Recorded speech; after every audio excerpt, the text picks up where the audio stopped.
from Reuters, from the United Nations.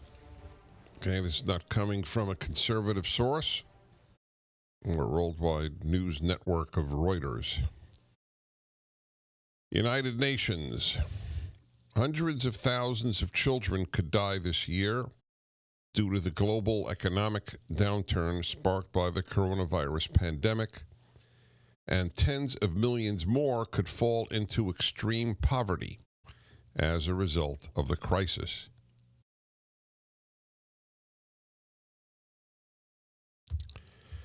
Did you hear that?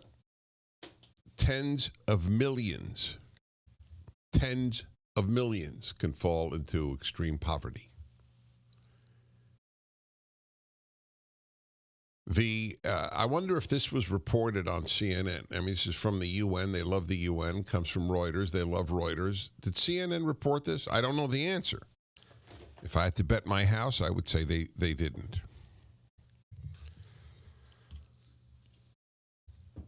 The World Body also said in a risk report that nearly 369 million children across 143 countries normally rely on school meals for a reliable source of daily nutrition have now been forced to look elsewhere.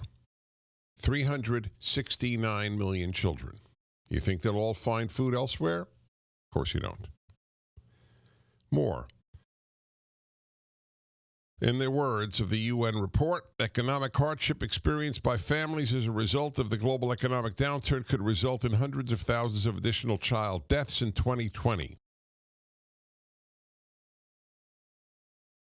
Reversing the last 2 to 3 years of progress in reducing infant mortality within a single year. Unquote. With businesses shut down and more than 1 billion people told to stay at home to avoid spreading the virus, the International Monetary Fund has predicted the world this year will suffer, listen to this, its steepest downturn since the Great Depression of the 1930s. But the elites, they're all over the place, the elites tell us we have to stay and ruin our world because we can't allow more deaths. Governor of Georgia is starting to open up Georgia, and Dana Milbank, who competes with Paul Krugman and some others for the biggest fool writing in America today. I mean, if Milbank said it was raining outside, I would look out the window. Not that he's a liar. It's that he's a fool. I actually almost would prefer if he were just straight out a liar. I don't think he doesn't give a damn about truth. I mean, the guy's a nut, and he writes for the Washington Post. He's of course certain that he's a moral giant. The contempt that he has for the Georgia governor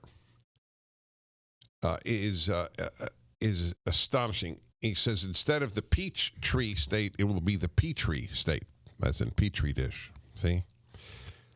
So Milbank, who has his regular income, who is secure in his writing, Bezos supports him at the Washington Post.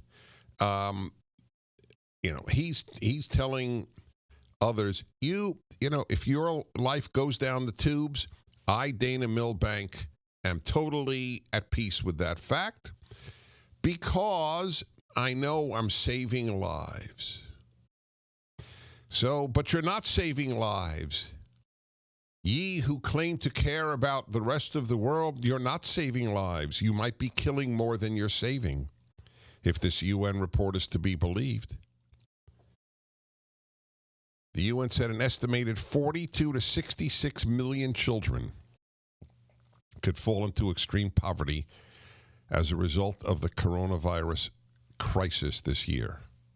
All man-made, in a fit of hysteria on the face of the earth, except for Sweden. The amazing thing is that the left, you know what cracks me up? The charges they make are all about themselves. Oh, conservatives don't see nuances. We on the left, we see nuances. Where are the nuances on this one? Do you see nuances on this? No, you don't. No, you don't. So let 50 million kids fall into poverty.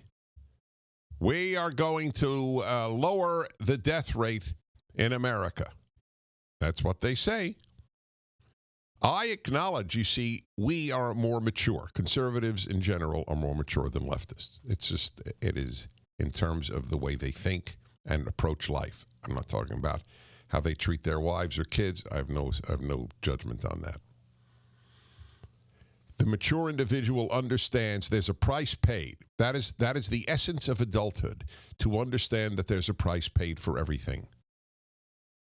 And I have said in the beginning, if it meant 200,000 Americans that would die rather than kill all the jobs of the world, because we are I care first about Americans. I fully acknowledge it, just as I care first about my family within America.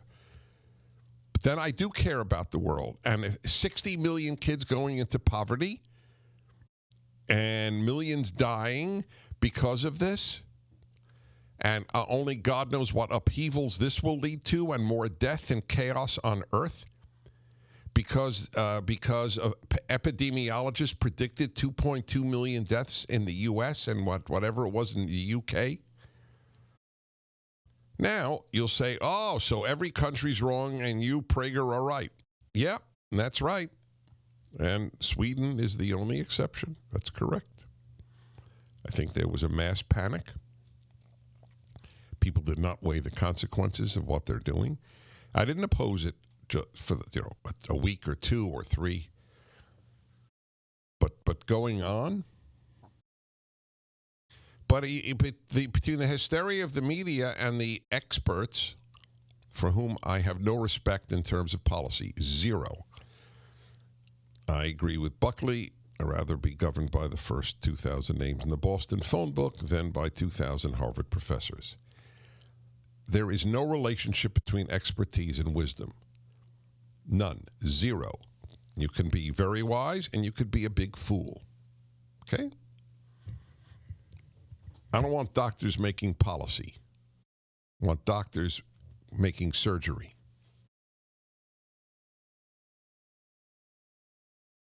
I mean, what do you think? What do you do? Those of you who want more time of the world destroying itself, I'm curious, what number of children dying and going into abject poverty would have you rethink your position? Is there any number? There's certainly a number, I admit, where of deaths that would make me rethink my position, but we're nowhere near it. 116,000 Americans, just Americans, died in 1957-58 from the flu. 116,000 when the country was way smaller, 200 million people versus 330 million. But it's a different America. People understood these things happen. You don't crush your economy. You don't take away people's hopes, lives. They didn't have safe spaces at colleges in 1957. In a nutshell, you want to know why people are nostalgic for Make America Great Again? There you go. Just tell them that. America did not put people in quarantine, the whole society, when 116,000, in terms today, like 180,000 died. Answer that, O ye who want the continued shutdown. Masks. Masks in Glendale, California, while you walk your pet. Got that message? Perfect. You have it? You have it? You have the message from the Glendale authorities? Sean, you have that? No, we don't have it now. Okay, we'll play it later. 1-8-PRAGER-776-877-243, 776. More of your calls and more of me coming up. LCA.gov/COVID-19. Face coverings are now required anytime you leave your home. This includes going on a walk, picking up essential goods, or walking your pet.